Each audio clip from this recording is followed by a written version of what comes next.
1960-იანი წლების შუა პერიოდში ამერიკაში ბევრი ოფიციალური პირი თვლიდა, რომ ვიეტნამის ომი მალე დასრულდებოდა. ქაღალდზე ნათელი იყო, ვინ იყო უფრო ძლიერი. ამერიკას ჰქონდა თანამედროვე გამანადგურებელი თვითმფრინავები, დიდი ბომბები, ათასობით ვერტმფრენი, უზარმაზარი სამხედრო ბიუჯეტი და ჯარისკაცები, რომლებიც მსოფლიოს მეორე ბოლოდან ჩამოდიოდნენ. მაგრამ როდესაც ისინი ვიეტნამში ჩავიდნენ, სწრაფად აღმოაჩინეს, რომ ყველა ომი არიგება მეტ იარაღით და უფრო ძლიერი ბომბებით. ეს იყო ვიეტნამის ომის ერთ-ერთი ყველაზე რთული გაკვეცილი. მაგრამ სანამ განხილვას დავიწყებთ, გთხოვთ დაალაიქოთ და გამოიცეროთ ჩვენი არხი. ეს ჩვენთვის კონტენტის შემქმნელებისთვის ძალიან დიდი დახმარებაა. ასე რომ დავიწყოთ. 1965 წლის ზაფხულში სიტუაცია დაიწყო დაძაბვა. სამხრეთ ვიეტნამში დიდი რაოდენობით ამერიკელი ჯარისკაც ჩავიდა. მათი მიზანი იყო სამხრეთ ვიეტნამის მთავრობის დახმარება ჩრდილოეთ ვიეტნამისა და ქვეყნის შიგნით მებრძოლი პარტიზანული ვიეტკონგის წინააღმდეგ. ვაშინგტონისთვის მთავარი მიზანი ჩრდილოეთ ვიეტნამის დაპყრობა არ იყო. მათთვის უფრო მნიშვნელოვანი იყო სამხრეთ ვიეტნამის დაცემა შეეჩერებინათ. იმ პერიოდში ამერიკის ლიდერები მიიჩნევდნენ, რომ თუ ერთი ქვეყანა კომუნიზმს დაეცემოდა, შესაძლოა მეზობელი ქვეყნებიც მიხვებოდნენ მას. ეს ერთ-ერთი მიზეზი იყო, რის გამოც ისინი მზად იყვნენ სამხრეთ-აღმოსავლეთ აზიაში ამდენი ჯარისკაცი გაეგზავნათ. სანამ დიდი რაოდენობის ჯარი წავიდოდა, ამერიკა უკვე ახორციელებდა საჰაერო დარტყმებს ჩრდილოეთ ვიეტნამის მომარაგების მარშრუტებს. აქ შედიოდა რამდენიმე საიდუმლო ოპერაცია მეზობელ ლაოსში, სადაც გადიოდა მნიშვნელოვანი მომარაგება სამხრეთ ვიეტნამში მებრძოლი ძალებისთვის. 1965 წლისთვის საჰაერო კამპანია კიდევ უფრო გაფართოვდა. ყოველდღიურად მრავალი საბრძოლო თვითმფრინავი დაფრინავდა, რათა დაბომბვა იმ სამიზნეების, რომლებიც ჩრდილოეთ ვიეტნამის ოპერაციებისთვის მნიშვნელოვნად მიიჩნეოდა. მაგრამ მიუხედავად ძლიერი დაბომბებისა, ეს მოლოდინს არ ამართლებდა და სასურველ შედეგს მაშინვე არ იძლეოდა. ამერიკისა და სამხრეთ ვიეტნამის წინააღმდეგ მებრძოლი ძალები კვლავ იღებდნენ იარაღს, ტყვიებსა და ახალ მებრძოლებს. დროის გასვლასთან ერთად აშკარა გახდა, რომ მხოლოდ საჰაერო ძალა საკმარისი არ იყო. საჭირო იყო სახმელეთო ოპერაციებიც. სწორედ აქ აღმოჩნდა ამერიკა უზარმაზარი პრობლემის წინაშე. განსხვავებით წინა ომებისგან, სადაც ბრძოლის ხაზი ნათელი იყო, ვიეტნამში სიტუაცია სხვანაირი იყო. მტერია ყოველთვის ხილული არ იყო. ბევრი ვიეტკონგელი ჩვეულებრივ მოსახლეობაში იყო შერეული, მათ ჰქონდათ სამალავები ტყეებში, ჭაობებში და მიუვალ ადგილებში, სადაც მისვლა ძალიან რთული იყო. ხშირად ამერიკელი ჯარისკაცები არ იცოდნენ, საიდან მოყვებოდა შემდეგი თავდასხმა. ბევრ შემთხვევაში, სანამ ისინი გასროლას მოასწრებდნენ, ჯერ მათ ესროდნენ. ამიტომ ბრძოლა ნელა და დამღლელად მიმდინარეობდა. მეტი ტანკი ან თვითმფრინავი საკმარისი არ იყო, თუ თავად მტერს ვერ ხედავდი. როდესაც სიტუაცია მძიმდებოდა, ამერიკელმა სამხედრო ლიდერებმა უნდა გადაწყვიტონ და ტიპის სტრატეგიას გამოიყენებდნენ. ზოგიერთი ფიქრობდა, რომ მათ უნდა გაეკეთებინათ აქცენტი უფრო მცირე ოპერაციებზე. მათი აზრით, სოფლების დაცვა იყო საჭირო. გააძლიერონ მოსახლეობის მხარდაჭერა და ნელ-ნელა შეამცირონ პარტიზანების გავლენა. მაგრამ ამერიკული ძალების ვიეტნამში მეთაურს, გენერალ უილიამ ვესტმორლენდს, სხვა შეხედულება ჰქონდა. მისთვის ყველაზე სწრაფი გზა იყო მტრის პირდაპირ დევნა და ბრძოლა. ის თვლიდა, რომ თუ საკმარისი რაოდენობის ჩრდილოეთ ვიეტნამის და ვიეტკონგის მებრძოლებს მოკლავდნენ, დადგებოდა დრო, როცა ისინი ვეღარ შეძლებდნენ ომის გაგრძელებას. აქედან დაიბადა სტრატეგია, რომელიც ამერიკის ოპერაციების ცენტრი გახდა მომდევნო წლებში. იმის ნაცვლად, რომ ერთ ადგილას დარჩენილიყვნენ და დაეცვათ იგი, ისინი გაგზავნიდნენ ჯარს მტრის საძებნელად, სადაც არ უნდა დამალულიყო ის. როდესაც ვიეტკონგის ან ჩრდილოეთ ვიეტნამის ძალებს აღმოაჩენდნენ, მაშინვე დაიწყებდნენ მასშტაბურ შეტევას, თვეითებით, артиლერიით, ვერტმფრენებითა და საჰაერო მხარდაჭერით. ამას ეწოდებოდა მოძებნა და განადგურება. იდეა მარტივია. მოძებნე მტერი, შეუტიე მას და მიაყენე ისეთი დიდი ზიანი, რომ ვეღარ შეძლოს არტგენა. თეორიაში ეს გეგმა ლოგიკურად გამოიყურება. მაგრამ ამერიკელებისთვის ომი უფრო რთული აღმოჩნდა, ვიდრე მათ ეგონათ. და როდესაც მათი ჯარისკაცების რაოდენობა სამხრეთ ვიეტნამში იზრდება, ისინი უფრო მეტად შეეჯახებიან ერთ სიმართლეს, რომელიც მთლიანად შეცვლის ომის მიმდინარეობას. არ არის საკმარისი იყო მსოფლიოს უძლიერესი არმია, თუ მტერი იბრძვის ისეთი მეთოდებით, როგორცაც არ ელოდები. ამის მიუხედავად, ვიეტნამის ჯუნგლებში ჯარისკაცები ბრძოლაში არიან ჩართული. მაგრამ კიდევ ერთი ბრძოლა მიმდინარეობს ვაშინგტონში, კაბინეტებში. ეს არ არის იარაღით ბრძოლა, ეს ბრძოლა რიცხვებით. ზოგი ამერიკელი ოფიციალური პირი თვლის, რომ თუ ომის თითოეულ დეტალს სწორად გაზომავენ, მათთვის უფრო ადვილი იქნება გაიგონ იგებენ თუ არა. თავდაცვის მდივან რობერტ მაკნამარას ხელმძღვანელობით პენტაგონმა დაიწყო დიდი კომპანიებისა და ბიზნესების მეთოდების გამოყენება. ოპერაციების ანალიზისას თითქმის ყველაფერს ითვლიდნენ. რამდენი ბომბი ჩამოაგდეს, რამდენი ოპერაცია ჩატარდა, რამდენი იარაღი გამოიყენეს, რამდენი ჯარისკაცი დააკავეს და ყველაზე მთავარი, რამდენი მტერი მოკლეს. რადგან ამერიკის მიზანი არ იყო ვიეტნამის დიდი ტერიტორიის დაპყრობა და შენარჩუნება, მათ გაუჭირდათ წარმატების საზომის პოვნა. ტრადიციულ ომებში ხშირად ქალაქებისა და ტერიტორიების დაპყრობაზეა დამოკიდებული ყველაფერი, მაგრამ ვიეტნამში სიტუაცია სხვანაირი იყო. ხშირად ერთი მხარე აკონტროლებდა ტერიტორიას დილით, მაგრამ შეიძლება ეს ადგილი მოწინააღმდეგეს გადაებარებინა საღამოსთვის. ამიტომ ბევრი ამერიკელი ოფიციალისტვის ყველაზე მნიშვნელოვანი მაჩვენებელი იყო, რამდენი მოწინააღმდეგე გაანეიტრალეს ბრძოლაში. თუ ჩრდილოეთ ვიეტნამისა და ვიეტკონგის მებრძოლებიდან უფრო მეც მოკლავდნენ, ვიდრე მათ შეეძლო ჩანაცვლება, დადგებოდა დრო, როცა ისინი ხალხს გამოელეოდნენ და ვეღარ გააგრძელებდნენ ომს. ამის გამო მოქმედებები უფრო აგრესიული გახდა. ამერიკელი ჯარისკაცების ოპერაციები უფრო მასშტაბური გახდა, საკმარისი აღარ იყო მხოლოდ ბანაკებისა და ქალაქების დაცვა, მათ თავად უნდა მოეძებნათ მტერ და როცა მტერს იპოვიდნენ, მათ უნდა მიეყენებინათ მაქსიმალურად დიდი ზიანი. სწორედ აქედან დაიწყო ეგრეთ წოდებული მოძებნისა და განადგურების სტრატეგიის ფართოდ გამოყენება. ჩვეულებრივ ეს იწყებოდა სადაზვერვო დანაყოფების, სადაზვერვო თვითმფრინავების ან ადგილზე მყოფი სკაუტების მიერ მოწოდებული ინფორმაციით. როდესაც მტრის სამალავი იდენტიფიცირდებოდა, ჯარისკაცებს სწრაფად შეჰყავდათ აღნიშნულ ტერიტორიაზე. ხშირად ეს ხდებოდა ვერტმფრენის გამოყენებით, რათა სწრაფად მიეღწიათ სამიზნემდე. როდესაც ბრძოლა იწყებოდა, ისინი ცდილობდნენ მტრის უკან დახევის აღკვეთას. ამის შემდეგ ისინი დამატებით მხარდაჭერას იძახებდნენ артиლერიიდან ან საჰაერო ძალებიდან, რათა გაეძლიერებინათ თავიანთი შეტევა. თეორიულად ეს სისტემა ძალიან ძლიერი იყო. ეს აერთიანებდა ინფორმაციას, მოძრაობის სისწრაფეს და უზარმაზარ ცეცხლის ძალას. მაგრამ ერთი პრობლემა იყო. ვიეტკონგის ტერიტორია მტერზე უკეთ იცოდა. მათ იცოდნენ საიდუმლო გზები, სამალავები, გვირაბები და გაქცევის მარშრუტები. ამიტომ რამდენად ძლიერიც არ უნდა ყოფილიყო შეტევა, ხშირად სამიზნეები საბოლოოდ ალყაში მოქცევამდე მაინც ახერხებდნენ გაქცევას. ომის გაგრძელებისას გამოჩნდა ახალი იარაღებიც, რომლებიც ამერიკელ ჯარისკაცებს უპირატესობას უნდა მიცემდნენ. ერთ-ერთი ასეთი იყო M16-ის შაშხანა. მან თანდათან შეცვალა უფრო მძიმე M14-ის შაშხანა. ახალი იარაღი უფრო მსუბუქი იყო და ჯარისკაცს მეტი ვაზნის დარება შეეძლო. როცა ვიეტნამის ძლიერი სიცხისა და ტენიანობის ქვეშ მარშირებდა. ომში, სადაც ყოველდღე ტალახში, ტყეში და მთებში დადიხარ, ძალიან მნიშვნელოვანია თითოეული კილოგრამი, რომელიც შენი აღჭურვილობიდან გამოგაკლდება. პლატონის ჩვეულებრივ ცეცხლის ძალაში ასევე შედიოდა M60 ტიპის ტყვიამფრქვევი და ხუმბარ მტყორცნები, რომლებიც გამოიყენებოდა მტრის წინააღმდეგ, როცა ისინი სქელ ბუჩქებში იმალებოდნენ. მაგრამ ყველა აღჭურვილობას შორის ჯარისკაცისთვის ხშირად უფრო მნიშვნელოვანია ერთი ნივთი ვიდრე თვითონ იარაღი და ეს არის რადი. მისი საშუალებით ჯარისკაცებს შეუძლიათ დახმარება რამდენიმე წუთში მოითხოვონ. როდესაც ისინი ბრძოლაში მძიმე მდგომარეობაში არ მოჩნდებიან, შეუძლიათ артиლერიის ცეცხლი გამოიძახონ, შეუძლიათ ვერტმფრენით ევაკუაცია მოითხოვონ დაჭრილებისთვის და ასევე შეუძლიათ საჰაერო დარტყმა გამოიძახონ ცაში მფრენი თვითმფრინავებიდან. ბევრ შემთხვევაში რადიოს სიცოცხლეს უვლის. ჯარისკაცები მტრის ალყაში ექცევიან. ამასთანავე ვიეტნამის გეოგრაფია ასევე დიდი გამოწვევაა. ქვეყნის მრავალი ნაწილი დაფარულია სქელი ტყეებით. არის მდინარეები, ჭაობები და მთები, რომლებიც ანელებს სახმელეთო ტრანსპორტის გადაადგილებას. ამიტომ საჰაერო და მდინარის ტრანსპორტაცია ძალიან მნიშვნელოვანია. მდინარეებზე კი ამერიკამ პატრულის ნავები გამოიყენა მტრის ძირითადი მარშრუტების დასაცავად. მაგრამ ვიეტნამის ომის სიმბოლო არც ტანკი იყო და არც გამანადგურებელი ტანკერი. ეს იყო ვერტმფრენი, განსაკუთრებით კი ერთი იროკვა, რომელიც უფრო ცნობილია როგორც ჰუი.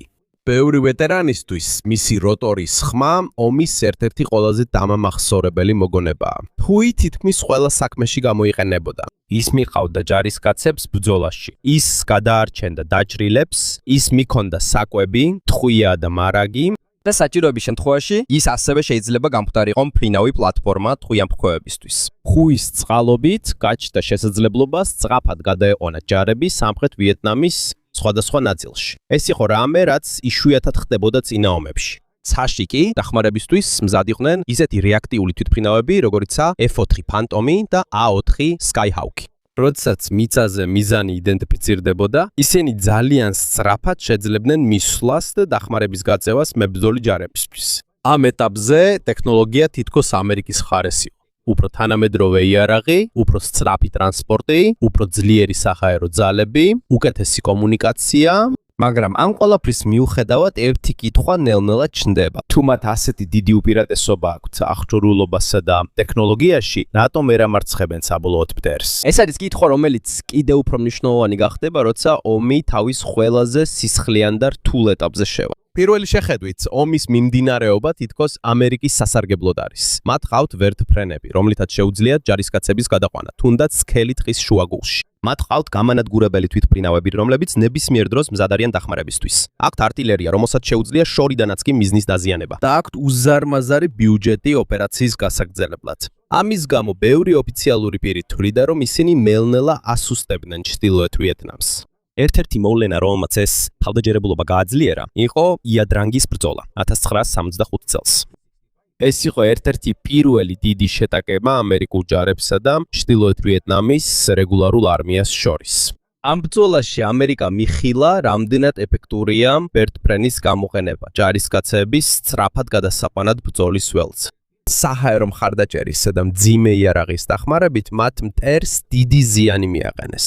ამერიკელი ბევრი მეთაურისთვის ეს თითქოს მტკიცებულება იყო, რომ მათი სტრატეგია სწორია. თუმცა ჩრდილოეთ ვიეტნამმა ამავე ბრძოლიდან სხვა გაკვეთილი მიიღო. მათ შენიშნეს, რომ როცა ამერიკის სრულ ძალასთან პირდაპირ ბრძოლაში ერთვებიან, უფრო დიდ ზარალს იღებენ. ამიტომ იმის ნაცვლად, რომ იდივე შეცდომა გაემეორებინათ, გადაწყვიტეს დაბრუნებულიყვნენ ბრძოლის იმ სტილზე, რომელსაც დიდი ხანია იყენებდნენ. და ეს იყო გერილიური ომი.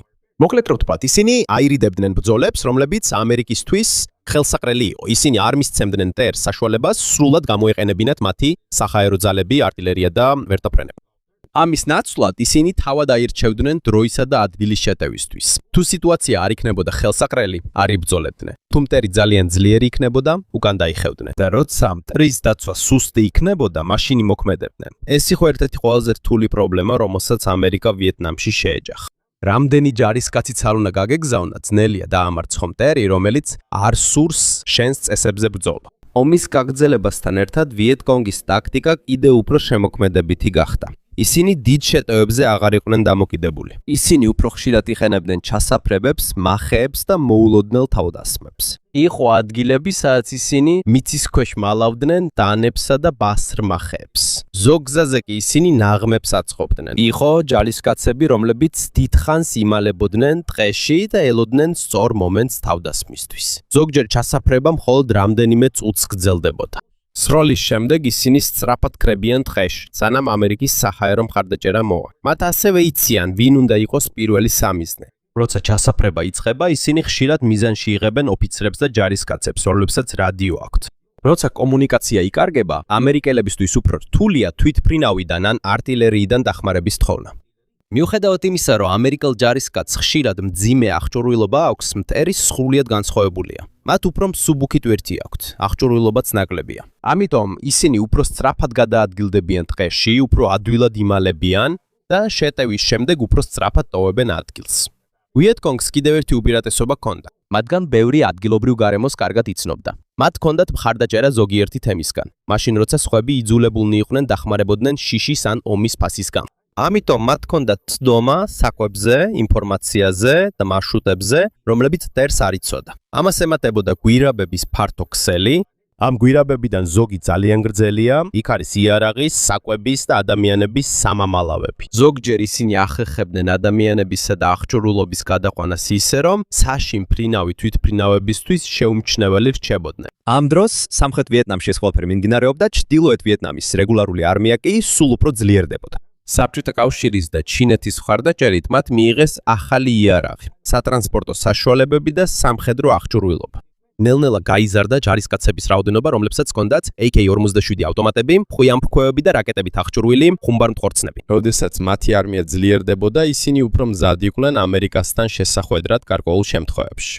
მათმა მოკავშირეებმა მხოლოდ იარაღი კი არ გაუგზავნეს. მათ მიიღეს ანტისაჰაერო სისტემებიც, რათა ამერიკის თვითმფრინავებს წინააღმდეგობა გაეწიათ.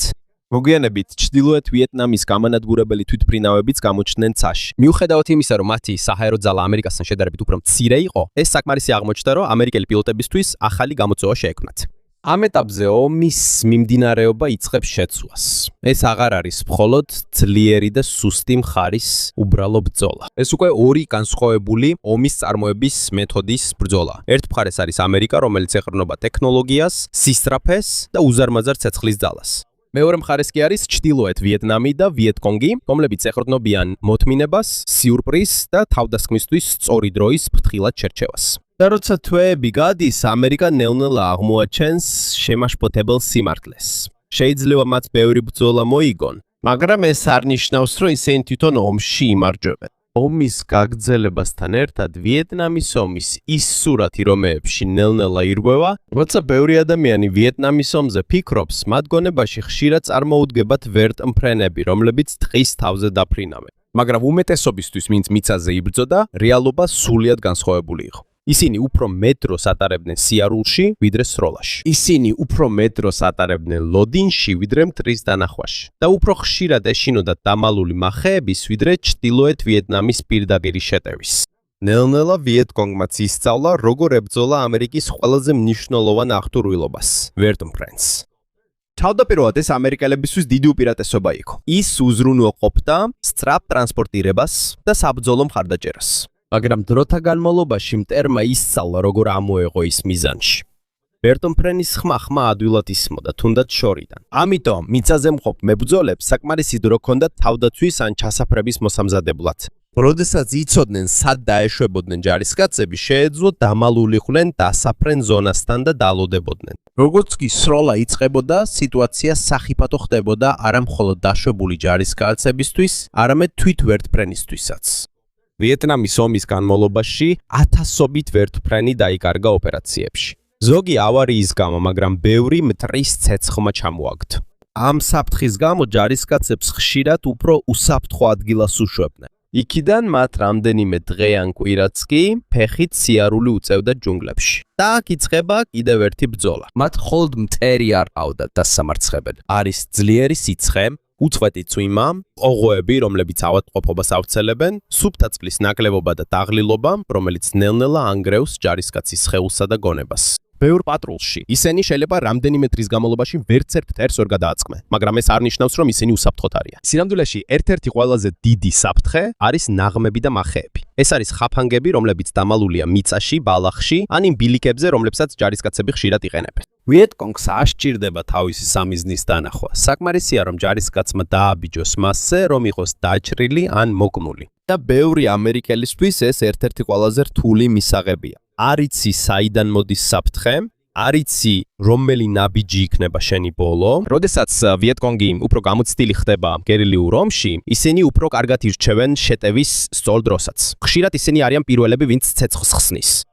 ისინი ირჩევენ, როდის დაიწყება ბრძოლა. და როცა გრძნობენ, რომ ამერიკის საჰაერო მხარდაჭერა ახლოვდება, სწრაფად ტოვებენ ადგილს მანამ, სანამ თვითმფრინავები მოვა. სხვა დროს კი ისინი ძალიან ახლოს მიდიან ამერიკელების პოზიციებთან, როცა ორივე მხარე ძალიან ახლოსაა ერთმანეთთან, საჰაერო ძალებისთვის რთული ხდება დარტყმის განხორციელება ისე, რომ საკუთარი ჯარი არ დაზიანდეს. ამიტომაც ხშირად ამერიკა ვერ იყენებს თავის ყველაზე დიდ უპირატესობებს, ასევე ამერიკის ყველა აღჭურვილობა სრულყოფილად არ მუშაობს. ერთ-ერთი პირველი პრობლემა, რაც გაჩნდა, იყო M16 შაშხანა. მიუხედავად იმისა, რომ ის მსუბუქი და ადვილად სატარებელია, ომის პირველ წლებში სხვადასხვა გაუმართავობა შეინიშნებოდა. ეს კიდევ უფრო გაუარესდა, რადგან ბევრი ჯარი ვიეტნამში ჩავიდა, ისე რომ არ ქონდა საკმარისი წვრთნა ახალი იარაღის გამოყენებასა და მოვლაში. შემდგომში პენტაგონმა ამ პრობლემების ნაწილი მოაგვარა, შეიცვალა დიზაინი და ჯარისკაცებისთვის უკეთესი წვრთნები ჩატარდა.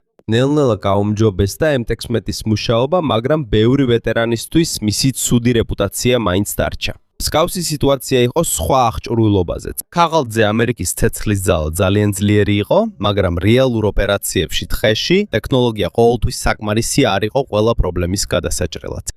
როდესაც სიტუაცია უარესდებოდა, ჯარისკაცებმა დაიწყეს ხანგრძლივი ომის შედეგების შეგრძნება. მათი უმეტესობა ძალიან ახალგაზრდა იყო. ბევრი მათგანი ვიეტნამში გაგზავნისას 20 წელზე ნაკლები ასაკის იყო. ზოგიერთი მათგანი კი მოხალისედ არ წასულა, არამედ მთავრობის მიერ გაწეული იყო. ყოველი დღე სავსე იყო შიშით, დაღლილობით და გაურკვევლობით. მათ არ იცოდნენ, როდის დაესხმებოდნენ თავს. არ იცოდნენ, ვინ იყო მეგობარი და ვინ მტერი.